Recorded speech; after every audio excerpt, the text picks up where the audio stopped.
If you are new here to Geekdom 101, make sure you subscribe and enable all notifications by hitting the bell, and also make sure your devices have notifications for YouTube turned on so you don't miss a single video when they drop. On this channel, we discuss all things Dragon Ball, movies, manga, and anime, and much more, and I thank you for 8 years of support. Now let's get to the video. Alright y'all, so I'm recording this in the afternoon and it's going to go up on the evening of the 16th, which is about 4 days before the manga chapter actually comes out. Welcome to my spoiler summary video for Dragon Ball Super Manga Chapter 88. These are the full spoilers, full plot spoilers for this manga chapter. If you do not want to be spoiled, that's okay. Click off the video. The chapter will be out on the 20th in about 4 days. So I will be back at that point to give you guys a review of the manga chapter and my thoughts when it actually comes out fully. Meantime, let's go ahead and discuss Dragon Ball Super Manga Chapter 88. No more warnings, here we go. The beginning of the Dragon Ball Super Superhero story arc with prequel events. Chapter 88, The Birth of the Superheroes. The chapter starts with Goku and Vegeta back on Beerus' planet. Goku, Whis, Beerus, and Oracle Fish eat yakisoba noodles while Vegeta looks upon the sky, looking at his new goal, defeating Black Frieza one day.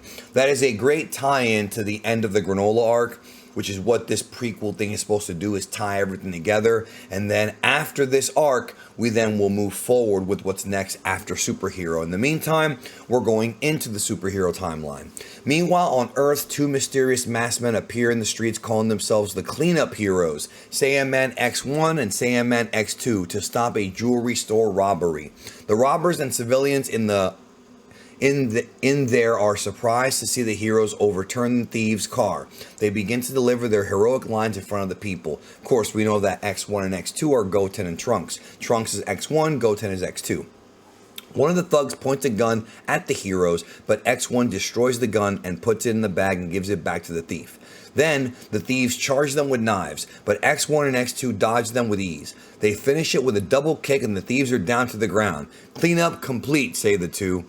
So freaking corny and yet so freaking cool. Toriyama's very good at, and Toyotaro being his student, they're very good at walking that razor's edge between corny and cool. The heroes unmask themselves after going to the rooftop of a nearby building, and it's none other than the Goten and Trunks who have now grown up. They talk about their dialogues and poses being similar to a game hero, Clean God, excuse me. So Clean God is a video game character. But Goten tells Trunks not to worry much since they are a duo, while the Clean God works alone. Just then, Goten receives a news alert. Trunks gets excited hearing the word robbery, but it's actually a robbery of personal information due to a cyber attack. Pretty cool so far. This makes Trunks lose all his excitement as there's no way they can fight cyber criminals. Goten notes that Trunks isn't so good with computers. Just then, Goten receives a call from Chi-Chi, who angrily shouts at him for being late to home after school. That whole Trunks not being good with computers is like, that's BS, I'm sorry. I think that's BS. Oh yeah, and I should also say thanks to DBS Hype and Chronicles for the translations. I should have mentioned that at the beginning of the video, but there you go.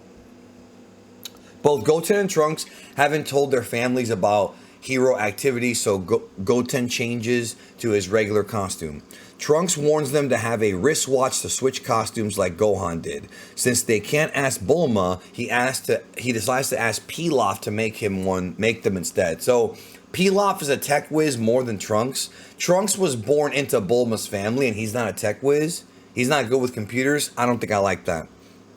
Goten leaves with Flying Nimbus and leaves his superhero outfit with Trunks. We have not seen the King Toon, the Flying Nimbus, in a very, very, very long time. So again, a lot of this stuff is a throwback to the Great Saiyaman arc.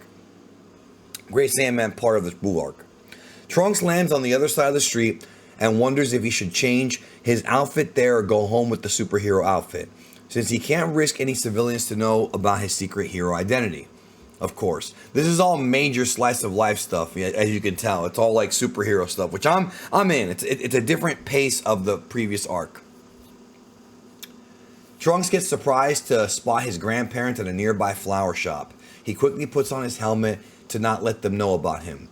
Dr. Brief spots him and says, "Oh, aren't you the something man who appeared on the scene earlier?" Trunks introduces himself as the hero Saiyaman X1. Dr. Brief's pet dinosaur recognizes Trunks and goes running toward him. Dr. Briefs notes that the pet dino doesn't usually bond with anyone other than family so fast, to which Trunks replies that superheroes are loved by all. He orders the dino to sit and he flies away. So I guess Dino, I don't know if it's Dino or Dino as their pet, but the bottom line is obviously that it recognizes Trunks, but Trunks doesn't even want to tell his grandparents about his secret identity as Great Saiyaman X1. Yeah, so, okay, it is what it is. Dr. Briefs notes that the number of youngsters flying in the sky has increased in the recent days. Dr. Brief's wife, Panchi, comes near him after buying flowers. Upon hearing that Dr. Brief was talking to a superhero, she wishes to talk to a hero one day too. Dr. Brief, it's like, dude, you're related to Goku. Come on now. Like, you're not related, but you're friends with Goku. Like, what the hell? Dr. Brief tells her that the superhero voice sounded very familiar to him. Banshee asks Dr. Brief to choose one from the flowers as she plans to gift them to Pan on joining kindergarten recently. So again, they're building into the appearance of Pan. Dr. Brief thinks to gift Pan with a fancy airplane since the last time he saw her, she was upset she couldn't fly like Piccolo and the others. So again, they're already setting the groundwork, the foundation for the superhero story right there. And specifically Pan's arc. Suddenly, Dino notices something. It's the Capsule Corp's helper robots running away from zombies. So I had written that they were like Capsule Corp androids, more like robots. So that's kind of cool. Now we have context for that. Next day at Capsule Corporation, Trunks goes to Pilaf to ask him about the wristwatches.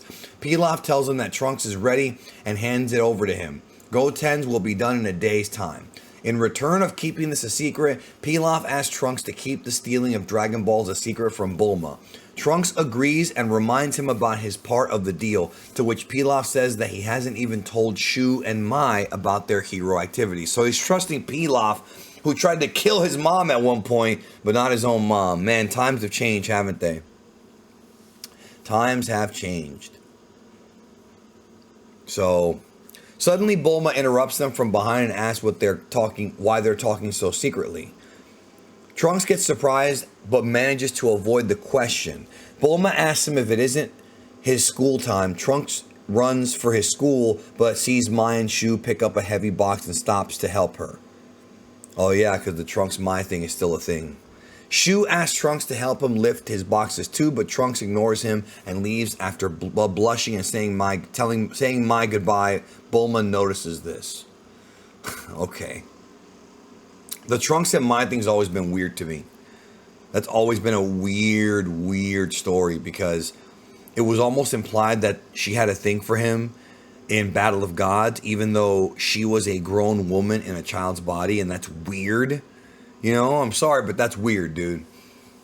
Bulma confronts Pilaf by telling him that she saw him sneak into his room and steal the Dragon Balls from there in the surveillance camera. Since he's obviously going to wish for something silly, Bulma wants him to hand them over to her to keep them in safe hands. So that's how Bulma got them in Superhero. Trunks leaves for school riding a bicycle similar to what Gohan rode in We Got a Power song, not a Capsule Corp model. Yeah, it's the same look. The way they drew it is just like how it was in the intro. Trunks arrives at school, the Blue Hall High School. He sneaks into his class from the window, but the teacher spots him and punishes him for being late. Trunks' friend Compass, man, those names are weird. Dragon Ball's got some wacky names. Asks him about the reason he's late, to which Trunks replies that he's been busy with some after-school work. Compass assumes it's related to Capsule Corp since Trunks is going to become the next president. There's a interesting homage, I guess you can say, to GT. The guy who gives Trunks the hot dog in the manga chapter, I talked about it in the images in the earlier video today.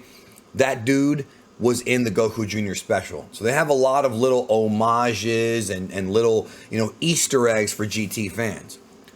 Trunks makes it clear to him that he doesn't wish to be in that position. He wants more excitement in his life. That job is too boring, he thinks. There's a GT reference. Trunks' friend Lula invites him to Butterfly Mountain for a test of courage game since the school hockey players reported ghost sightings. This is wacky, yo. I'm in so far. Like, it's different. Like, I like this. This is not like the same old, stuff we've gotten. Trunks backs out saying it's too boring, but in reality, he's too afraid of ghosts. Okay.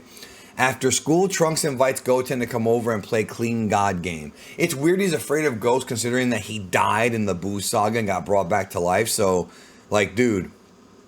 Not to mention Goku showed up with a halo in the Buu saga, so that makes him kind of a ghost. I guess it's not the traditional kind of ghost, but it is what it is. Trunks wants, and by the way, the Clean God game is the video game. Trunks wants to be more active in his real life hero time, not in the game playing as a hero. Seeing Trunks watch, Goten can't wait for his 2. Trunks tells him that he used the watch once during the recess to go buy 2 movie tickets to Clean God's first day showing. Goten thinks the ticket is for him, but Trunks tells him that he wants Mai to go out with her. Jesus, dude, the Mai thing is so weird. So he's going to go see the Clean God movie based on the Clean God video game, The Hero. Trunks goes to the lab to ask out Mai for a movie that Saturday, but she rejects the invite as everyone in the lab is busy fixing the helper robots. Trunks asks the reason why so many robots suddenly need fixing, so Shu tells him that these robots became disobedient and ran away from their owners' houses. Pilaf believes this is no malfunction, must be someone's doing. Of course. Shu tells that according to some rumors, there's a group of people who appear at night and modify the robots, causing them to malfunction. Trunks thinks to catch those guys to free Mai for next Saturday. So there's a real big little prelude of things to come. Okay, part 4. Here we go. Almost done. Trunks gets Goten and goes out to the streets at night. The boys don't see anything suspicious in the area. Goten mentions that there have been reports of ghost sightings in that area too. Trunks shivers in fear while Goten is calm. Trunks says that as the son of a scientist, he can't believe ghosts are real. Come on, man. Get out of here. But Goten reminds him that both Goku and Vegeta died once and came as ghosts in the real world. That's what I've been saying. Like, what is this guy thinking? Trunks bumps into a seriously injured face man. He gets scared and hides in an alley. These are like the those zombie things that I mentioned in the previous video that Dr. Hedo like modified.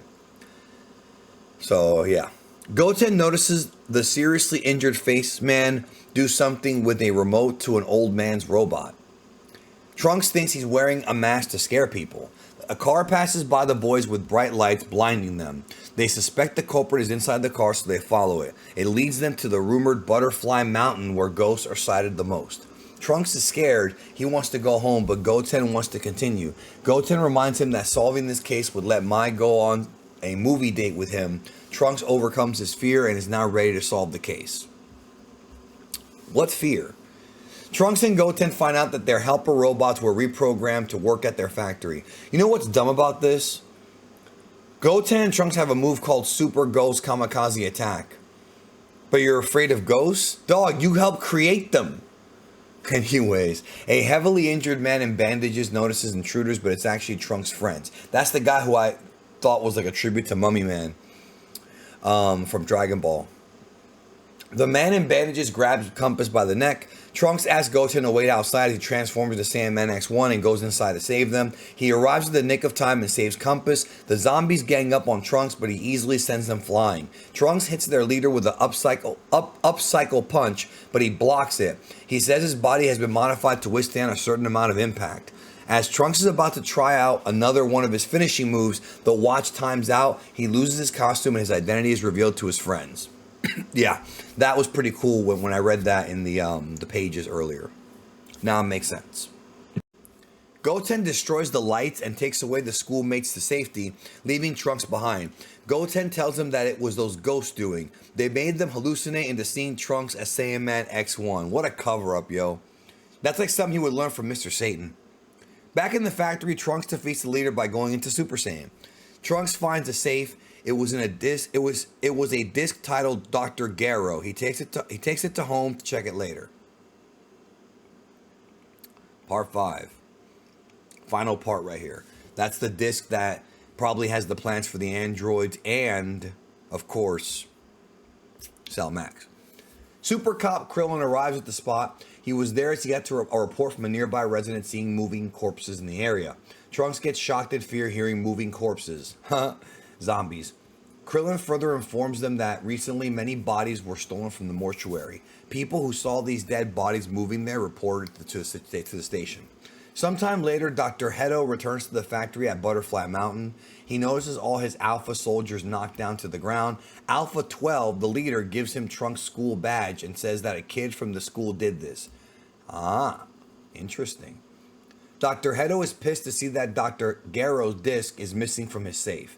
The sushi business was starting to catch pace now, but thanks to Trunks, Dr. Hedo has to find a new business to carry out his expenses, which is going to lead to, of course, Magenta. I mean, that's obvious, right? Next day, Trunks comes to the lab to go to the movie with Mai, but Pilaf tells him that a lot of severely broken helper robots were collected from Butterfly Mountain, so they need to fix it or they can't get to sleep. Trunks realizes it was him who did that to those robots. That's the cliffhanger. What's on the disc that Trunks found? Next time, Hedo's operation begins. So, the end. So, there you go. That is the prequel events to Dragon Ball Super Hero. I don't think it'll be that long before we get to the story of Dragon Ball Super Hero from the film. So far, it's a definite change of pace, and I like it. I'll give you more detailed thoughts in my review coming up on the 20th. So, thank you again. Take care, y'all. I'll see you soon, and more videos to come in the very near future.